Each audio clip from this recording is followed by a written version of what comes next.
Meus irmãos, aceitem a paz do Senhor. Eu sou o missionário João Santos e eu queria compartilhar com os irmãos um texto bíblico a qual eu acabo de meditar.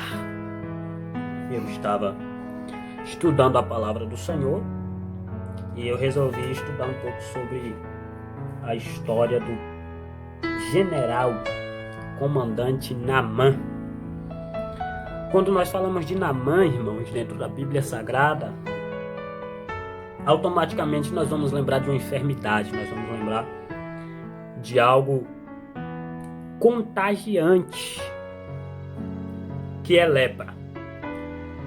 Só que Naamã, dentro da Bíblia Sagrada, ele era tomado de algumas honras. Segundo o livro 8 homens que influenciaram a humanidade ou o mundo, o livro escrito pelo Dr. Hernán Dias Lopes, ele vai destacar pelo menos 3 honras de Naamã. Naamã, ele tinha honra militar, que era chefe das forças armadas do exército da Síria. Ele também tinha honra política, porque era o braço direito do rei daquela nação da Síria. E ele tinha honra popular, porque todos na sua cidade amavam Naamã, todos na sua cidade gostavam de Naamã. Todas as vezes que Naamã passava pelas ruas, o povo aplaudia, o povo ovacionava Naamã. Naamã, ele era um homem honrado. Naamã também era um homem abençoado por Deus. Porque no capítulo 5 e o versículo 1 a Bíblia diz que por Naamã Deus dava vitória à Síria. Se você quiser, confere isso dentro da sua Bíblia. Capítulo 5 e o versículo 1. Então, irmãos, nós vamos entender que Naamã não era só um homem leproso. Ele não tinha só essa falha. Ele tinha algumas qualidades que lhes fazia ser um homem de projeção dentro da sua nação. Só que Naamã, quando chegava em sua casa e ele tirava suas vestes, ele tirava sua farda, tirava o seu uniforme, tirava suas armaduras, ele era coberto ou contaminado pela lepra. Ele tinha lepra. Na rua ele era honrado, na rua ele era aplaudido, na rua ele era destacado, na rua ele era ovacionado pelo povo, mas dentro de sua casa ele não passava de um leproso. Sim, ele era leproso. A lepra, irmãos, ela tem 5 características. A primeira característica da lepra, a lepra separa. E eu começo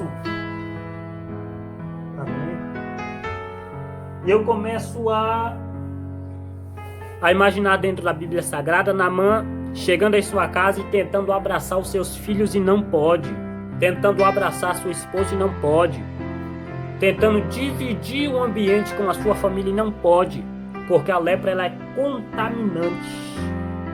A segunda característica da lepra, a lepra sensibiliza. Ela deixa a pessoa insensível. Essa é a segunda característica da lepra. A terceira característica da lepra, a lepra deforma. Sim, a lepra deforma.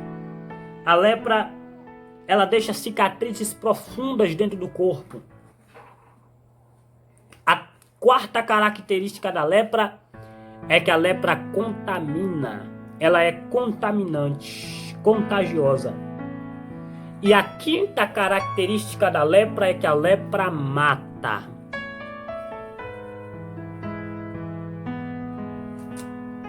E Naamã, ele sofria de lepra. A Bíblia Sagrada, irmãos, ela vai nos narrar essa história. E uma história de vitória.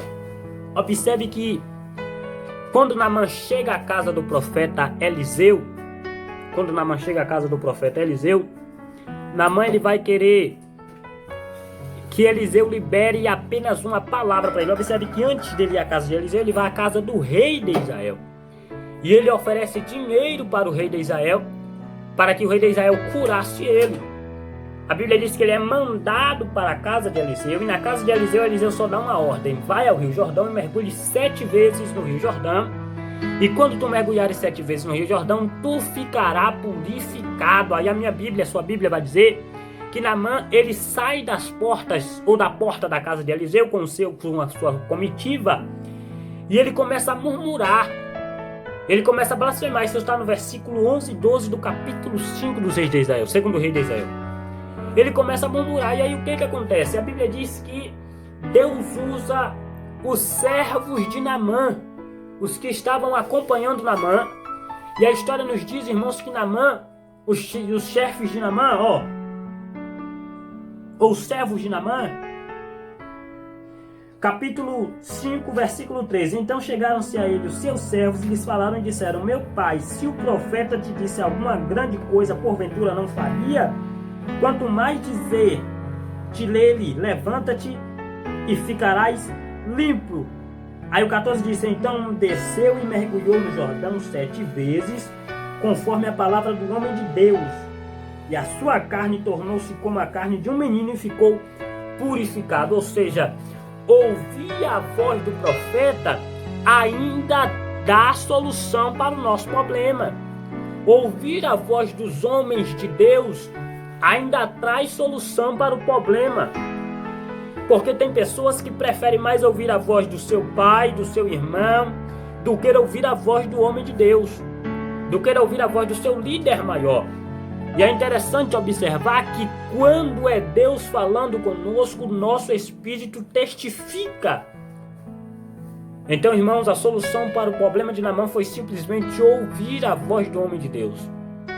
Ele poderia muito bem voltar com o seu animal, voltar com os seus animais, com a sua comitiva, para a sua cidade, e lá não descer ao Rio Jordão, porque era um rio poluído, era um rio sujo, imundo.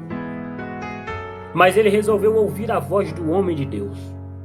Observe que aqui vai se destacar um dos grandes problemas da vida de Naamã, pior do que a sua enfermidade: o orgulho. Porque tem muita gente que não escuta a voz do servo de Deus, a voz de Deus na vida dos seus servos, por causa do orgulho. Eu prego melhor, eu faço melhor, eu canto melhor, eu não preciso de opinião de ninguém. E essa é a causa que tem. Esse é um grande problema que tem trago a falência de muitas pessoas no mundo espiritual. Então a mensagem que eu aprendo com Naamã esta noite, irmãos, é: escutem a voz dos profetas de Deus. Escutem a voz dos homens de Deus falando em sua vida, para a sua vida. E tenha certeza que grande vai ser a vitória de Deus, grande vai ser o que Deus vai fazer na sua vida através dos seus servos. Amém? Naamã foi curado, Naamã foi purificado, Naamã foi transformado, mas porque ouviu a voz de Deus. Amém? Deus abençoe a sua vida, o Espírito Santo fale mais forte.